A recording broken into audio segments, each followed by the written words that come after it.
This is Steele Sometime. Here's the USL's Kelsi Steele. Welcome into Steele Sometime. I'm Kelsi Steele. That's Scott Stewart, and we are in the office, you guys. With some bittersweet news to share. This will be the final episode of Steele Sometime. This will. It's I can't believe we're actually saying those words. Stu's obviously gonna keep the ship running in some way, shape, or form. I don't know if you want to allude to that at all here out of the gate. Yeah, I mean, so the lovely Kelsi Steele will no longer be hosting, so this will not be Steele Sometime. We will be in some way, shape, or form continuing this incredible journey. I will probably be hosting some sort of like interview-based show for the next few weeks while we sort of get our ducks in a row. We'll take a week off, but I'd say by July 4 week, which what better way to celebrate American soccer than celebrating the Independence Day of our country. Yep. But we'll figure it out. We're going to see what it looks like going forward. But it's sad. We're not going to be doing it with you anymore. It is, and it'll be great, whatever new identity Steele Sometime becomes. But yeah, this will be my last day with the USL, which is wild. It's been an amazing 4 years, and I think the one thing that's come from this is a really cool dynamic between you and I, and a really cool audience between you guys and the fans. And I just feel really honored and grateful that people chose to listen to us every week, and are investing in the game and wanting to make this better. So this is just the beginning, and I'm really excited to see what's to come. But this is definitely a chapter, and especially with Steele Sometime, that I always hold super close to my heart. It makes me sad to say goodbye, but some exciting things ahead for me. So I'm looking forward to that as well. And neither of us have ever closed a show before, so we're just going to kind of close this as we kind of see fit. Like, we're just rolling with the punches here a little bit. But with that said, we do have a gift for Kelsi. Oh, God. It wasn't meant as a parting gift originally, but our friends in Sacramento,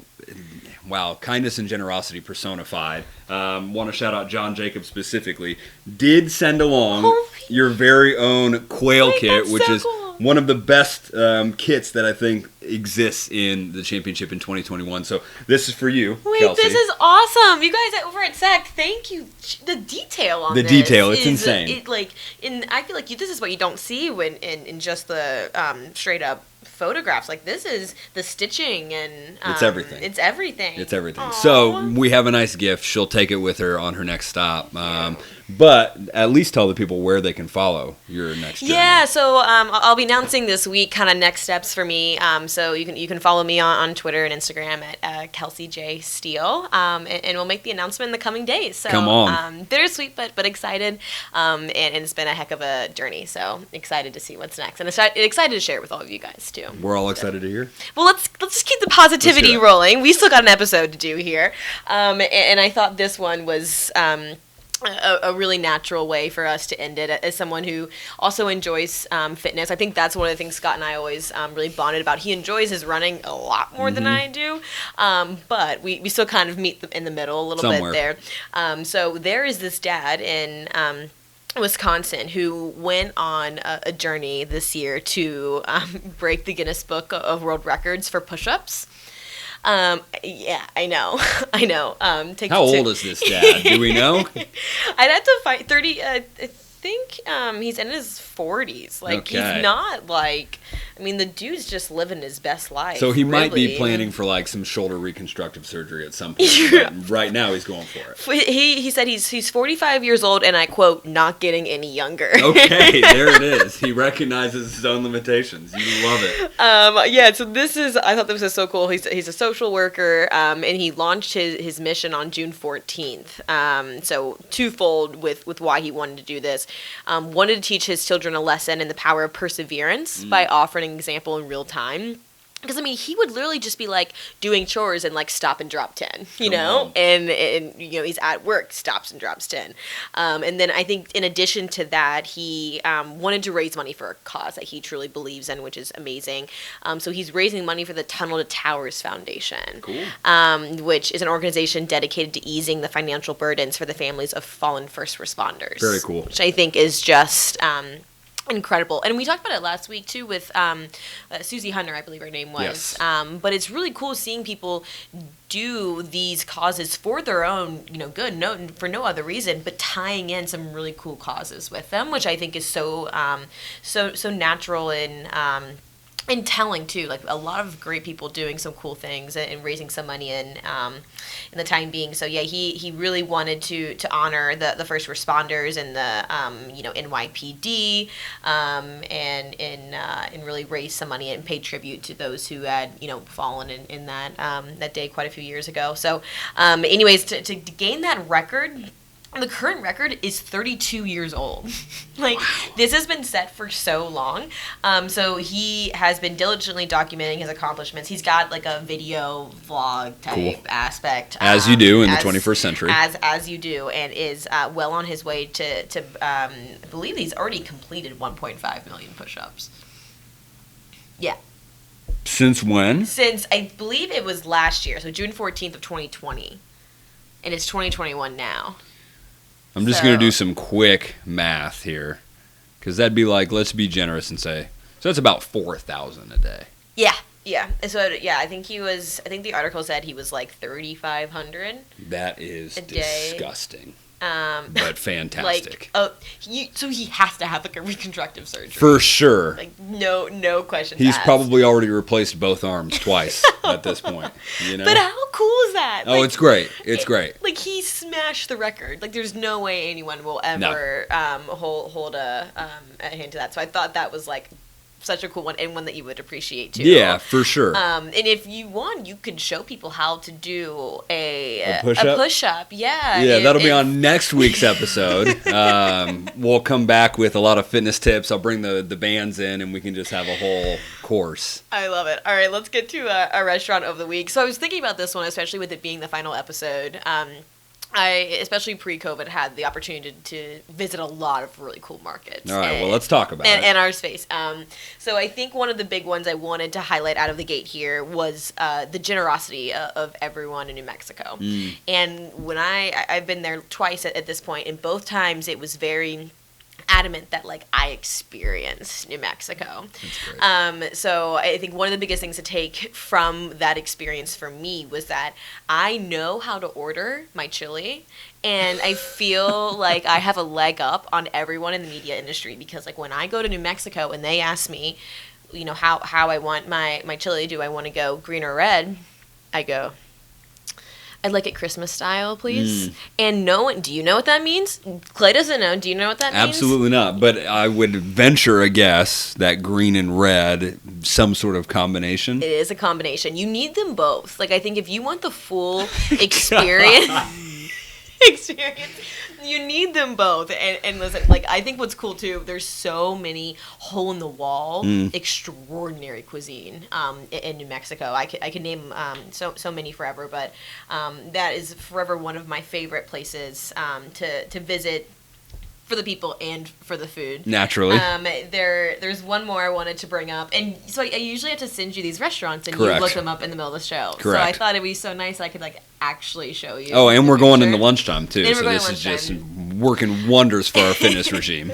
So I know we've spotlighted barbecue before, but Austin, Texas has obviously a lot to offer. But wanted to highlight Terry Black's Barbecue because that, I think, is hands down the best barbecue experience I've ever had in my life. And we'll put this up on the screen for you guys so you can see it in the live show. But that was my meal. His hands over his mouth, like Scott's and True.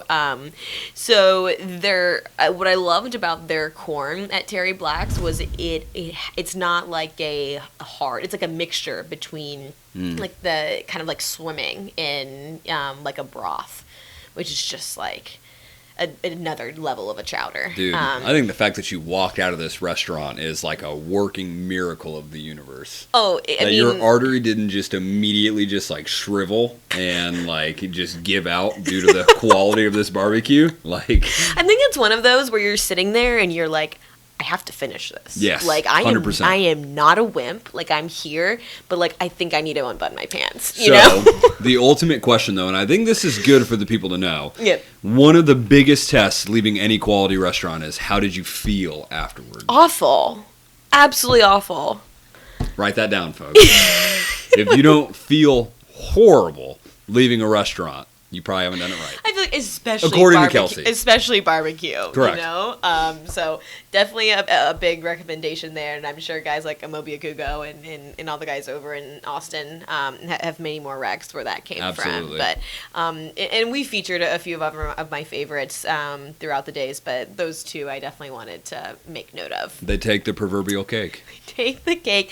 Let's talk week 9. All right. I'm in. Because I think one of the biggest ones to come out of this week is that we might have a new candidate for save of the year. Oh, gosh. And he's not even a goalkeeper. Mark, what happened? Like, what's going through your mind at that point? This is like any means necessary type goalkeeping. This guy put it all on the line. Yes. It was suit me up, coach, and then I'm kind of ready to be on the roster And that's as a captain. as a goalkeeper, and that is a captain. For those of you who don't know what Scott and I are going on a tangent about, Mark Segbers with Memphis 901 FC was called upon in like the 90th minute. That John Berner went out. He had an injury. They needed a keeper. Mark raised his hand, put on the gloves, and actually made a game saving goal. Which save. It was like a hybrid save. It was like, for sure I'm not a goalkeeper. Like, I'm going to slide tackle this out.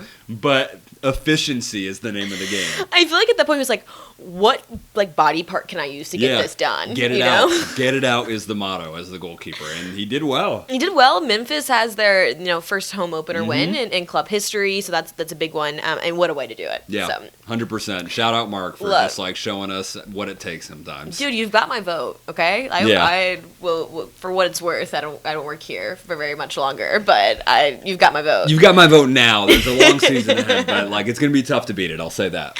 Moving right along, San Diego Loyal Phoenix Rising met for the 35th time this season, and finally, SD Loyal got the job done. But I think what's interesting about this one is it may have been one of the worst games in the meeting between the two clubs.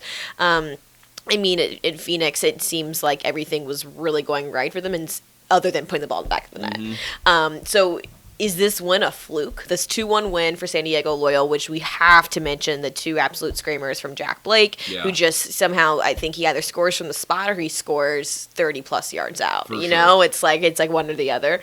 Or has this win been a long time coming?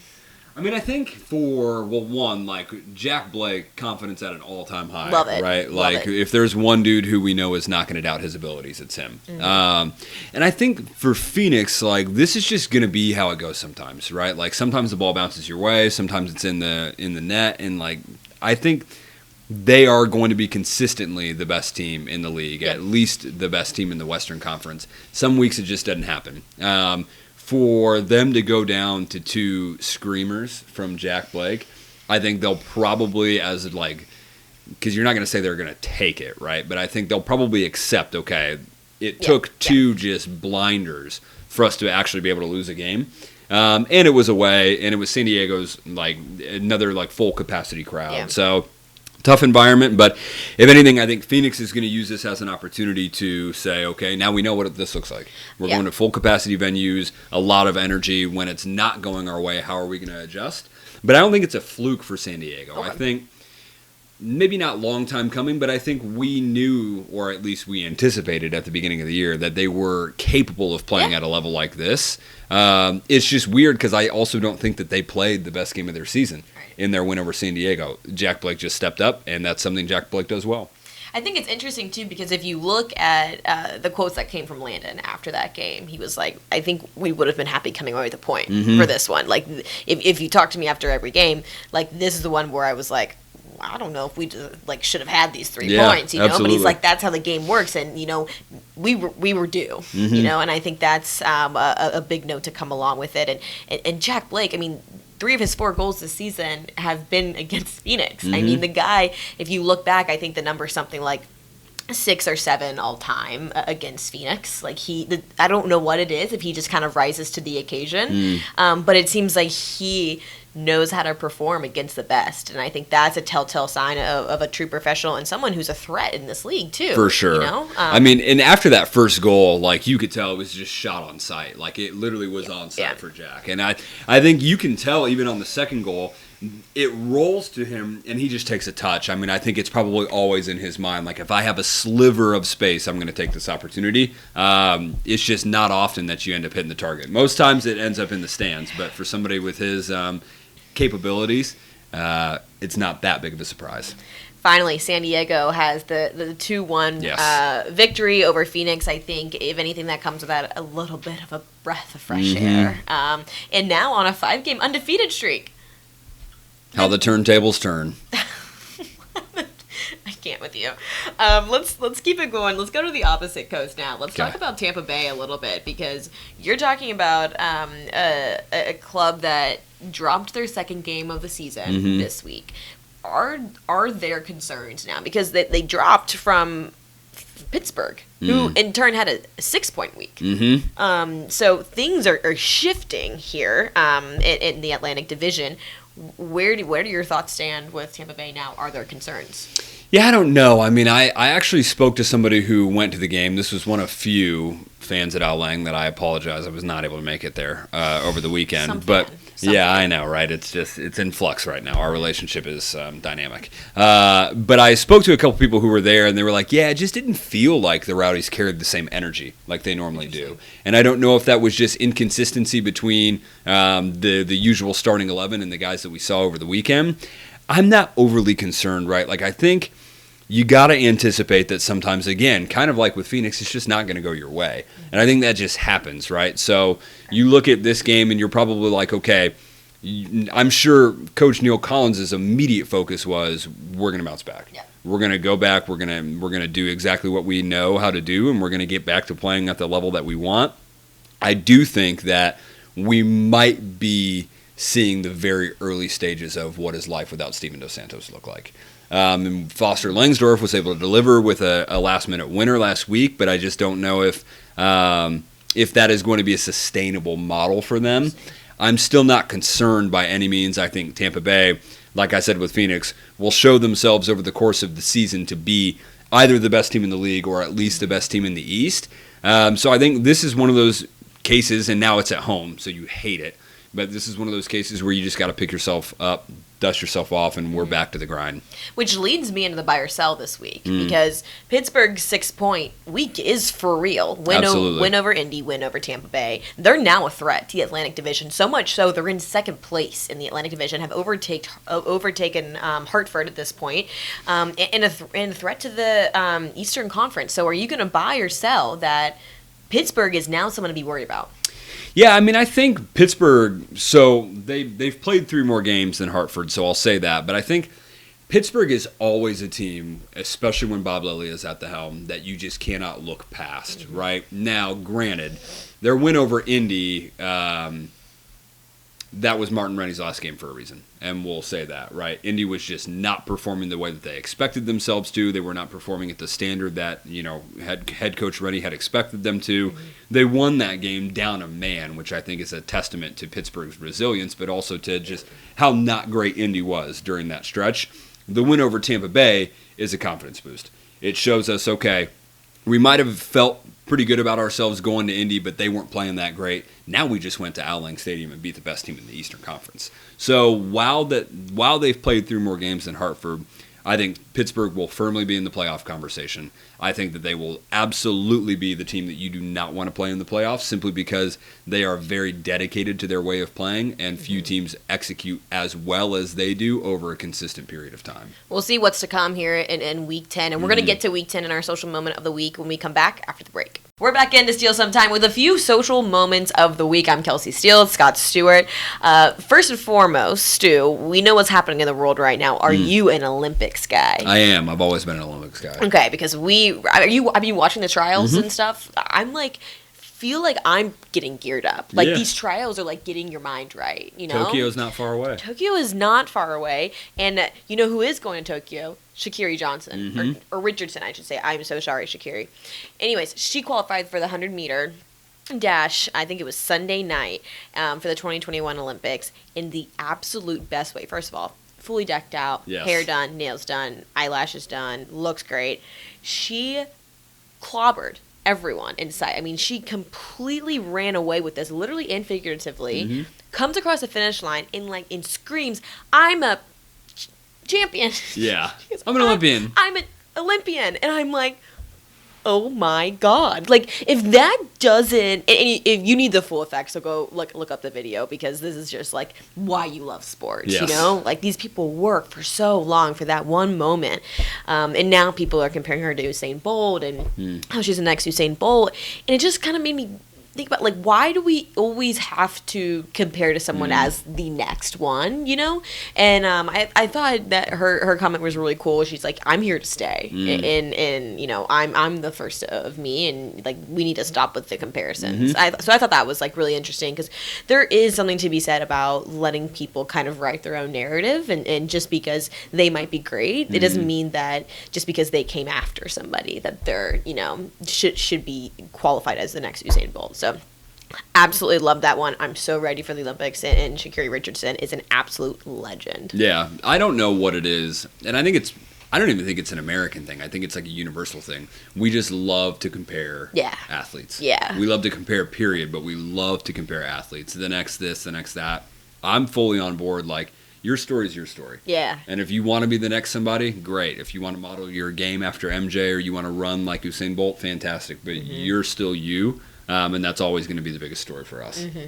Elsewhere across social, you had a few this week too, right? Yeah, I just thought it was cool. Obviously, celebrating Juneteenth and celebrating freedom, I thought we saw a lot of fantastic tributes around the league. Obviously, shout out the BPA and everybody who's been involved with really their work the entire season, but to see Juneteenth come around and all the activations around that, I thought was fantastic. And then Father's Day. I think it's one of the best of the best, and got to see a lot of cool tributes to players who were giving tributes to their fathers, but also players who were being, you know, given plaudits for them being fathers.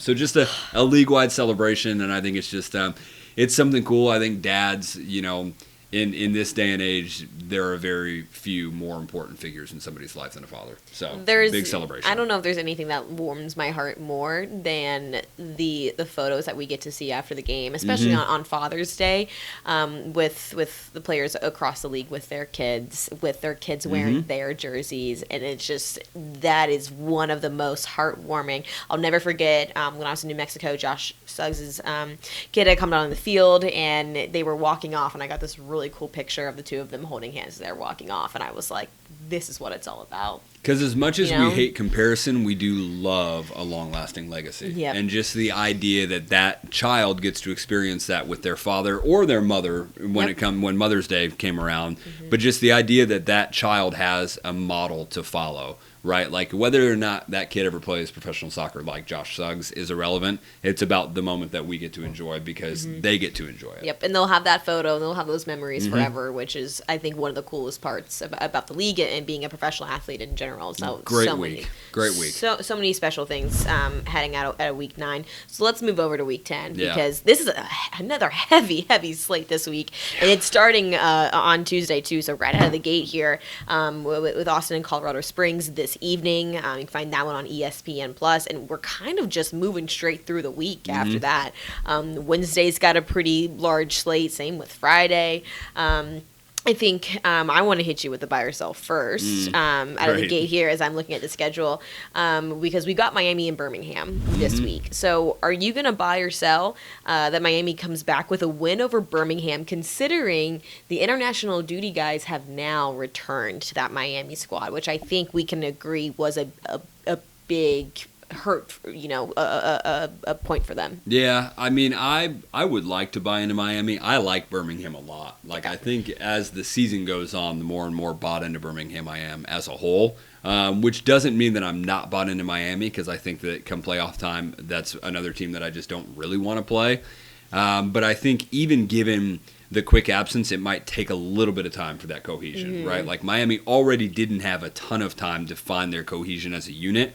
So even though those guys are back and they're at home, I'm going to stick with Birmingham. I'm going to sell Miami coming back with a win this weekend. I think whether they get a point or not is kind of irrelevant to me. I just don't think Miami's going to get over the line, mainly because, again, I believe in Birmingham and especially that defensive unit that they've got at the back.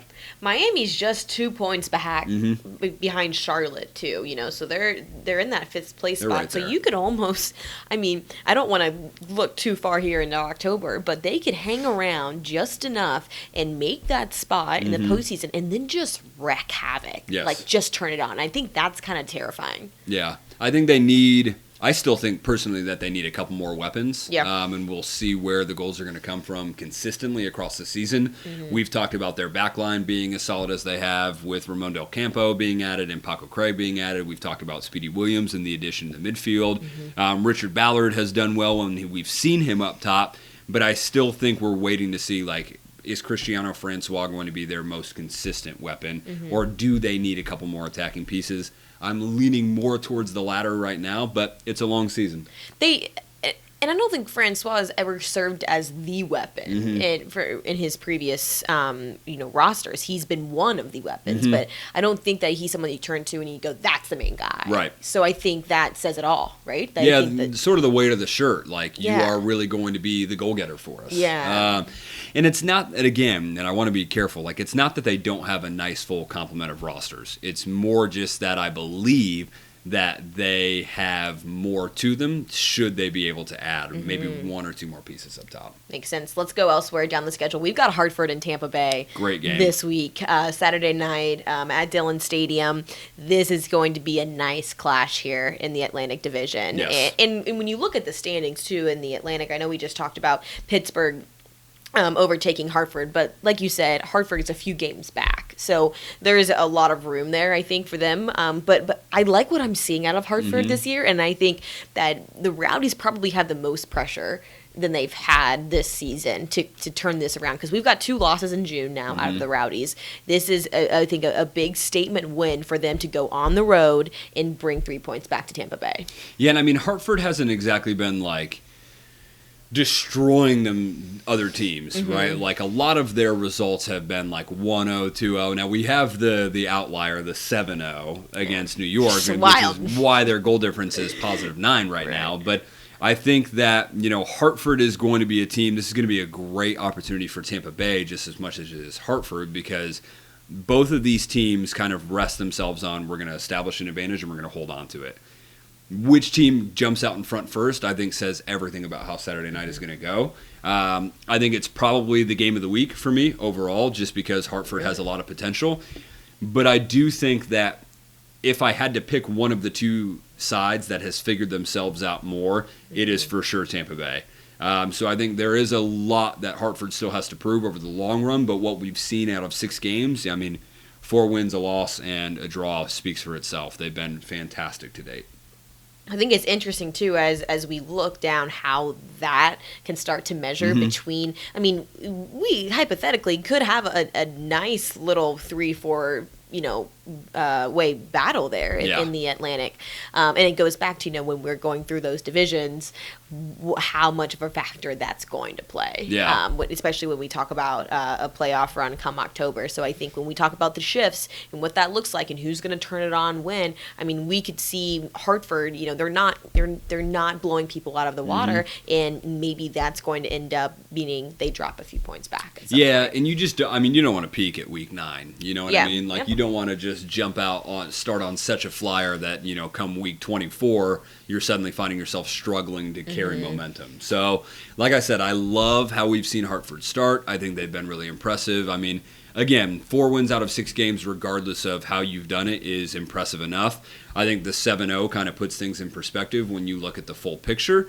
But I have no reason to believe that Hartford won't be in the playoff race come September, October. Elsewhere this week, we've also got Orange County and LA, too. That's obviously a big run there in the Pacific Division. And we're talking about 2 points separating between the second and third place team here in the Pacific. So trying to close in. Orange County, you guys might not notice that Orange County is 3 behind Phoenix right now. And it feels like this is a club also that kind of had that weird start, too, to the season. It was like, they had the addition of Chris Wehan, which we knew could be a difference maker.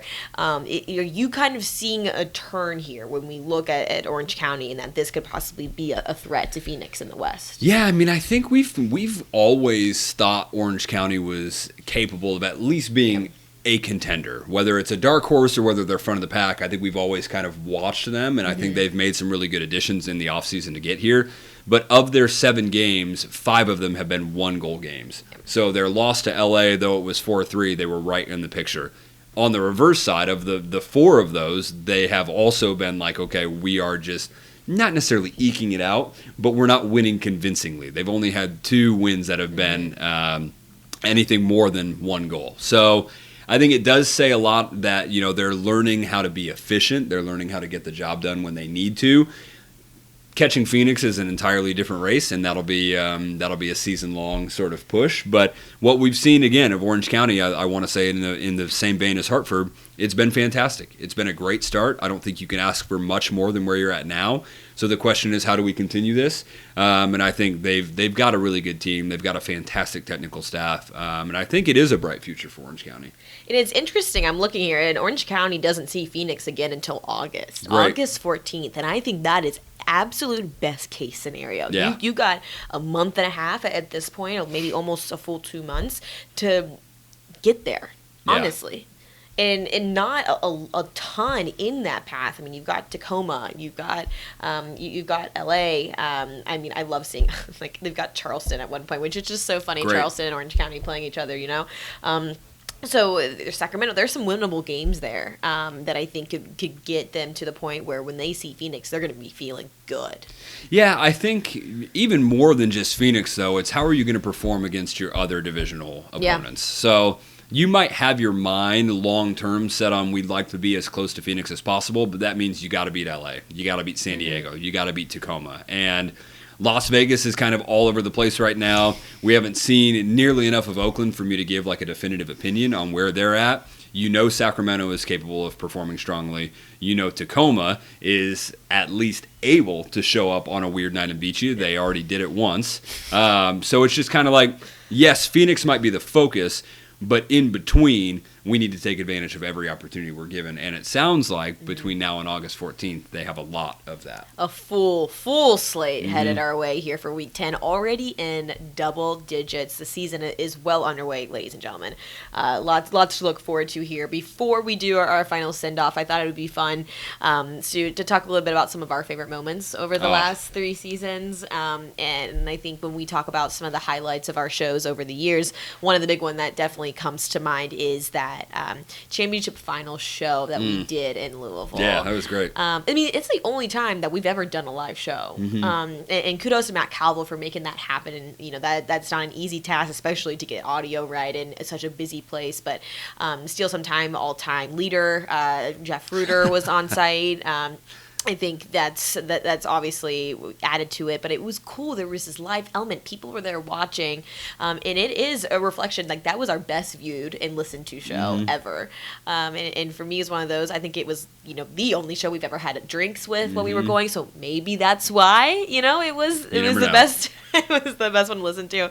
But I think Jake Edwards even came on to the show. Maybe that one. I think Ryan Madden was there too. It was one of those that I think when I look back, it's like instantly brings a smile to my face. That was one of the most fun shows I think that we've ever done. Yeah, just really unique, right? And I think one of the coolest parts about this podcast has not only just been, one, the opportunity to get paid to sit here and talk about the game is incredible, but the complement of guests that we've been able to talk to over the last 3 years.